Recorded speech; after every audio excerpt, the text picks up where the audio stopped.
कभी कभी किस्मत हमारी जिंदगी में एक ऐसा इंसान भेजती है जो दिखने में बिल्कुल आम होता है लेकिन दिल से बहुत खास। उसी तरह एक दिन एक लड़की की मुलाकात हुई, एक साधारण से लड़के से। न बड़ी गाड़ी, न रुतबा, न कोई पहचान, बस सादगी से भरी बातें और मुस्कुराता चेहरा। धीरे धीरे वो दोस्ती सच्चे प्यार में बदल गई। पर वह लड़की नहीं जानती थी कि जिससे वह मोहब्बत कर बैठी है वह कोई और नहीं, देश के सबसे बड़े बिजनेस घराने का इकलौता वारिस है। जब लड़के ने फैसला किया कि अब वह सच्चाई बताएगा, उसने लड़की को बुलाया एक रेस्टोरेंट में दिल की बात कहने के लिए। लेकिन उस शाम किस्मत ने वो कर डाला जिसकी किसी ने कल्पना भी नहीं की थी। रेस्टोरेंट में मची अफरा तफरी और अचानक जोरदार धमाका। लड़का खून से लथपथ जमीन पर गिरा और चला गया कोमा में। अब सवाल ये है, क्या वो होश में आएगा? क्या वो अपनी पहचान, अपना प्यार सब कुछ कह पाएगा, या ये मोहब्बत हमेशा के लिए अधूरी रह जाएगी? और वो लड़की, क्या वो बिना किसी उम्मीद के सालों तक उसका इंतजार करेगी? एक ऐसी कहानी जो सिर्फ प्यार नहीं, सब्र, संघर्ष और सच्चाई का इम्तिहान है। पूरी सच्चाई जानने के लिए वीडियो के अंत तक जरूर देखें और इस वीडियो को लाइक करें और चैनल को सब्सक्राइब करें। कसारा गोवा के तट पर बसा एक छोटा सा गांव, जहां समुद्र की लहरें और हरे भरे खेत एक अनोखी कहानी बुनते थे। इस गांव में रहते थे सरपंच विश्वनाथ शर्मा, जिनका जीवन उनकी 3 बेटियों राधिका, ममता और काव्या के इर्द गिर्द घूमता था। विश्वनाथ एक निष्पक्ष और सम्मानित सरपंच थे, जिनके निर्णय गांव की भलाई के लिए मील का पत्थर थे। उनकी पत्नी सावित्री एक सौम्य और मेहनती महिला परिवार की रीढ़ थी। राधिका सबसे बड़ी बेटी तेज तर्रार और महत्वाकांक्षी थी। उसने अपनी पसंद से मुंबई के एक बिजनेसमैन रोहन कपूर से प्रेम विवाह किया, जो कपूर टेक्सटाइल्स, एक प्रतिष्ठित प्राइवेट कंपनी में वरिष्ठ प्रबंधक थे। राधिका की जिंदगी चमक दमक से भरी थी, जहां वह पार्टियों और लग्जरी की दुनिया में रमी थी। ममता बीच वाली बेटी ने एक बैंक मैनेजर अजय वर्मा से शादी की। अजय का जीवन स्थिर और अनुशासित था और वह अपने काम में पूरी तरह समर्पित थे। दोनों बहनें अपनी अपनी दुनिया में खुश थीं, लेकिन सबसे छोटी बेटी काव्या सबसे अलग थी। उसका दिल सादगी, सच्चाई और सुकून में बसता था। काव्या की जिंदगी में एक नया मोड़ तब आया जब वह एक दिन गोवा के एक शांत समुद्र तट पर टहल रही थी। वहां उसकी मुलाकात हुई आरव मेहरा से, जो दिखने में एक साधारण सा लड़का था। साधारण जीन्स और टी शर्ट, एक पुरानी साइकिल और चेहरे पर एक बेपरवाह मुस्कान। आरव का यही अंदाज काव्या को भा गया। उसने बताया कि वह एक स्थानीय रेस्टोरेंट में वेटर की नौकरी करता है। दोनों की बातचीत छोटी छोटी चीजों से शुरू हुई। समुद्र की लहरों की आवाज, गांव की कहानियां और जिंदगी के सपने। काव्या को आरव की सादगी और उसकी गहरी बातों ने आकर्षित किया। वो नहीं जानती थी कि आरव वास्तव में Mehra group of industries, Bharat की सबसे बड़ी औद्योगिक कंपनियों में से एक के मालिक विजेंद्र मेहरा का इकलौता पोता था। आरव ने अपनी पहचान छुपाई थी क्योंकि वह चाहता था कि कोई उसे उसके दिल और विचारों के लिए प्यार करे, न कि उसके धन दौलत के लिए। 6 महीने तक काव्या और आरव ने एक दूसरे के साथ अनमोल पल बिताए। वे समुद्र किनारे सूर्यास्त देखते, गांव की गलियों में साइकिल चलाते और छोटी छोटी बातों में खुशियां ढूंढते। एक शाम जब वे समुद्र तट पर बैठे थे, आरव ने काव्या का हाथ थामा और कहा, तुम मेरे लिए खास हो काव्या। तुम्हारी सादगी और सच्चाई ने मुझे जीत लिया है।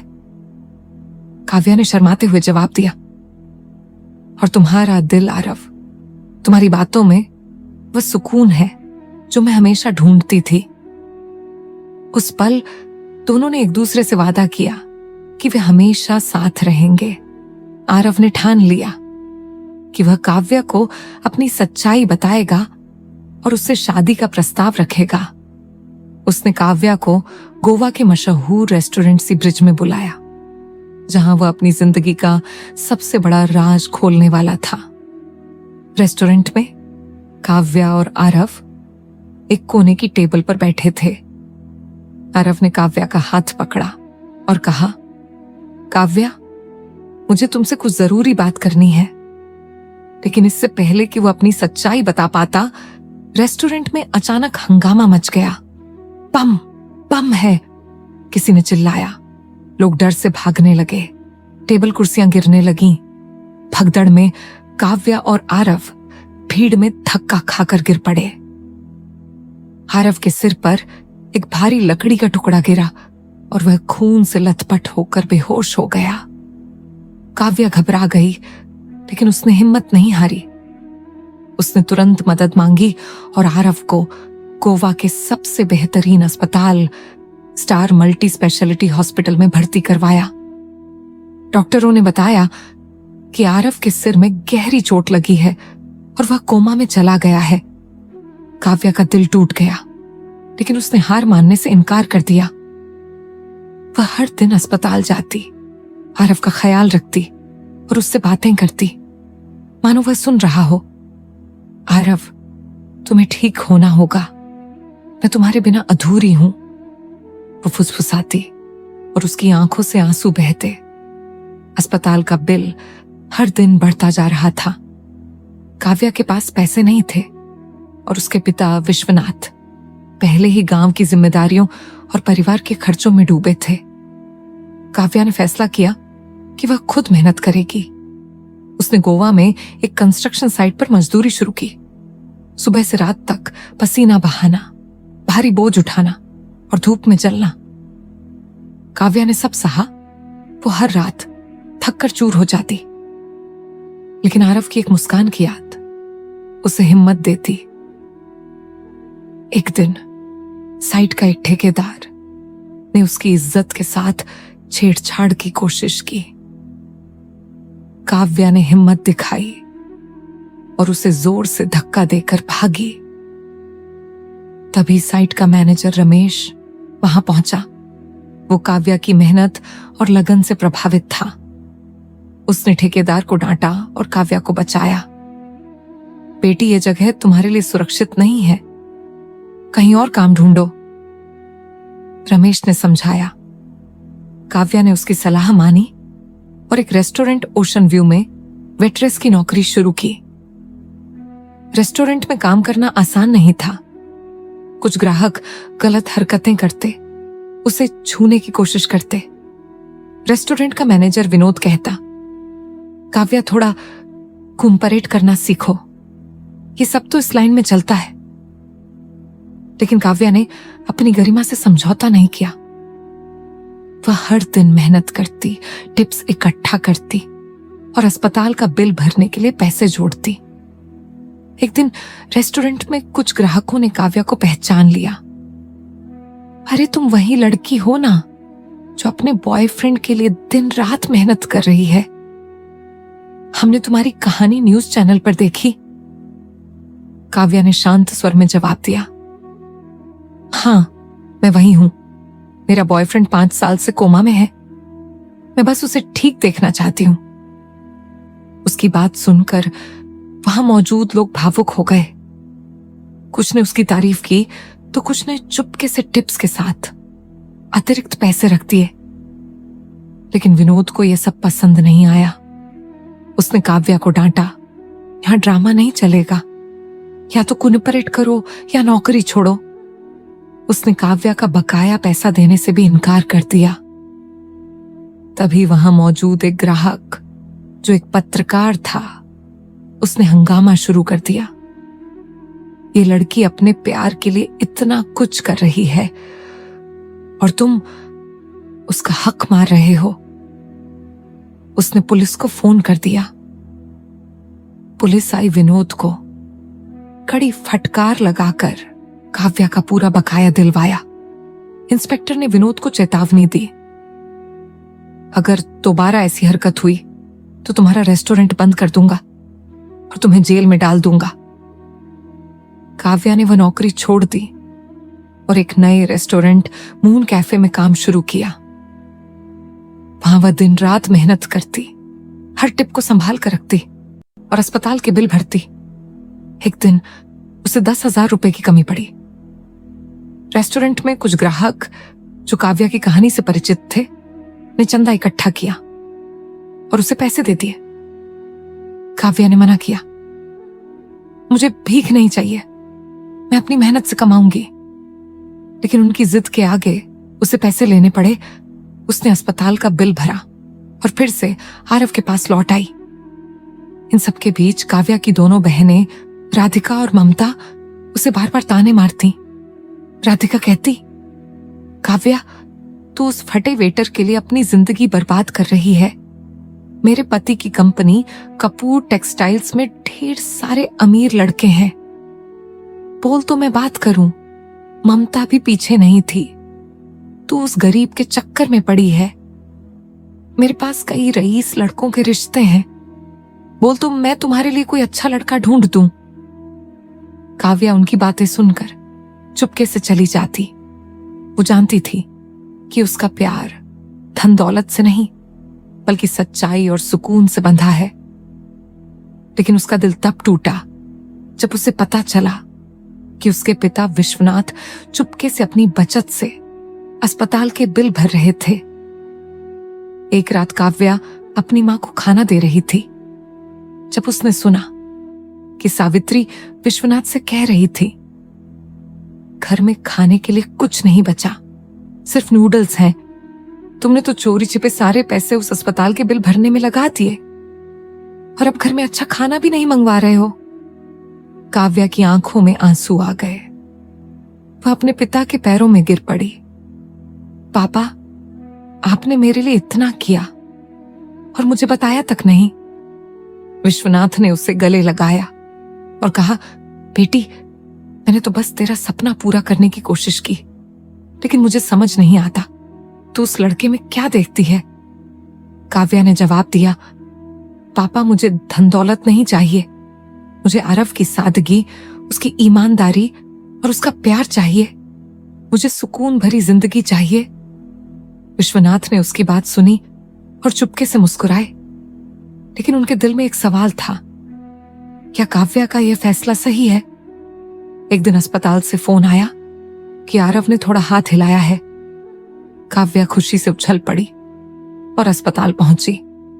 डॉक्टर ने बताया, वो अभी होश में नहीं है, लेकिन सुधार के संकेत हैं। कोमा में पड़ा आरव अपने मन में सोच रहा था, काव्या, तुमने मेरे लिए 5 साल तक इतना कुछ किया। मैं जल्दी ठीक होऊंगा और तुम्हें सारी खुशियां दूंगा। मैं तुम्हें अपनी सच्चाई बताऊंगा और तुमसे शादी करूंगा। आखिरकार वह दिन आया जब आरव को होश आया। अस्पताल के बेड पर काव्या उसका हाथ थामे बैठी थी। जैसे ही उसने आंखें खोली, काव्या की आंखों में आंसू झलक आए। उसने उसे गले लगाया और कहा, अब तुम्हें और कष्ट नहीं उठाने पड़ेंगे।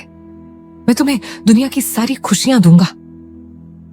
आरव ने अपने दादाजी विजेंद्र मेहरा को फोन किया। Vijender Mehra group of industries के मालिक 5 साल से अपने पोते की तलाश में परेशान थे। जब आरव ने सारी सच्चाई बताई, विजेंद्र भावुक हो गए। बेटा, ऐसी लड़की जो 5 साल तक तेरा साथ दे, उसे कभी मत छोड़ना। मैं खुद आ रहा हूं, उससे शादी कर। काव्या ने अपने परिवार को बताया कि आरव उसका हाथ मांगने आ रहा है। राधिका और ममता ने फिर ताने मारे, लगता है तू किसी करोड़पति से शादी कर रही है। लेकिन काव्या ने उनकी बातों को नजरअंदाज किया।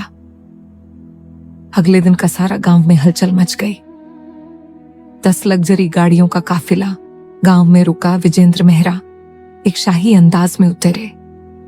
उनके साथ मेहरा ग्रुप के बड़े मैनेजर और गार्ड्स थे। विश्वनाथ, सावित्री, राधिका, ममता और गांव के कई लोग हैरान परेशान खड़े थे। विजेंद्र ने काव्या को बुलाया और 3 बड़े गिफ्ट बॉक्स पकड़ाए।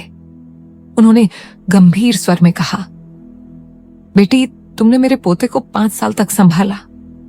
तुम जैसी लड़की दुनिया में दुर्लभ है। ये गिफ्ट इस मेहरा ग्रुप ऑफ इंडस्ट्रीज की ओर से है। पहला गिफ्ट खोला गया। मेहरा ग्रुप ऑफ इंडस्ट्रीज के 25% शेयर काव्या के नाम। दूसरा गिफ्ट मुंबई के पॉश इलाके में एक विशाल बंगला काव्या के नाम। तीसरा गिफ्ट मेहरा ग्रुप के बोर्ड ऑफ डायरेक्टर्स में काव्या की नियुक्ति। सभी लोग दंग रह गए। राधिका और ममता के चेहरे लटक गए। विश्वनाथ और सावित्री की आंखों में खुशी के आंसू थे। तभी एक चमचमाती ब्लैक रोल्स रॉयस कार आ गई। गार्ड्स ने दरवाजा खोला और आरव बाहर निकला। उसने एक शानदार सूट पहना था, लेकिन उसकी मुस्कान वही साधारण थी जिसे काव्या प्यार करती थी। वह काव्या के सामने घुटनों पर बैठा और कहा, काव्या, मैंने तुम्हें अपनी सच्चाई इसलिए नहीं बताई क्योंकि मैं चाहता था कि तुम मुझे मेरे दिल के लिए प्यार करो। तुमने मेरे लिए 5 साल तक सब कुछ सहा। क्या तुम मुझसे शादी करोगी? काव्या की आंखों में आंसू थे। उसने हाँ में सिर हिलाया और दोनों एक दूसरे के गले लग गए। विजेंद्र ने विश्वनाथ से कहा, आपकी बेटी ने मेरे पोते को नया जीवन दिया। मैं इसे अपने परिवार का हिस्सा बनाने के लिए गर्व महसूस करता हूं। राधिका और ममता ने अपनी गलतियों के लिए काव्या से माफी मांगी। राधिका ने कहा, मुझे नहीं पता था कि तेरा प्यार इतना बड़ा है। ममता ने कहा, मैंने तुम्हें गलत समझा। काव्या और आरव की शादी मुंबई के एक भव्य रिसोर्ट में हुई। मेहरा ग्रुप ने शादी को एक शाही उत्सव में बदल दिया। काव्या ने एक साधारण लहंगा चुना क्योंकि उसकी खूबसूरती उसकी सादगी में थी। आरव ने उसे देखकर कहा, तुम मेरी जिंदगी का सबसे बड़ा खजाना हो। शादी में हजारों मेहमान आए। विजेंद्र ने सभी को काव्या की कहानी सुनाई और लोग उसकी हिम्मत और प्यार की तारीफ करने लगे। विश्वनाथ और सावित्री ने अपनी बेटी को गले लगाया। विश्वनाथ ने कहा, बेटी, तुमने मुझे सिखाया कि सच्चा प्यार क्या होता है। शादी के बाद काव्या और आरव ने मेहरा ग्रुप के तहत एक चैरिटी फाउंडेशन शुरू किया जो गरीब मरीजों के इलाज के लिए काम करता था। काव्या की कहानी देश भर में प्रेरणा बन गई। काव्या और आरव अपने नए घर में एक खुशहाल परिवार के साथ रहते थे। हर रात वे एक दूसरे के साथ समुद्र किनारे सैर करते, वही सादगी और सुकून ढूंढते जो उनकी जिंदगी की नींव थी। उनकी कहानी ने साबित कर दिया कि सच्चा प्यार और मेहनत किसी भी मुश्किल को हरा सकती है। क्या आपने कभी ऐसा प्यार देखा जो 5 साल तक कोमा में पड़े इंसान के लिए इतना कुछ कर जाए? तो दोस्तों, ये कहानी आपको कैसी लगी हमें कमेंट के माध्यम से जरूर बताएं और जाते जाते हमारे वीडियो पर एक लाइक एवं चैनल को सब्सक्राइब कर दें ताकि मेरा हौसला बढ़ता रहे और ऐसे ही प्रेरणादायक कहानियां आपके लिए लाता रहूं।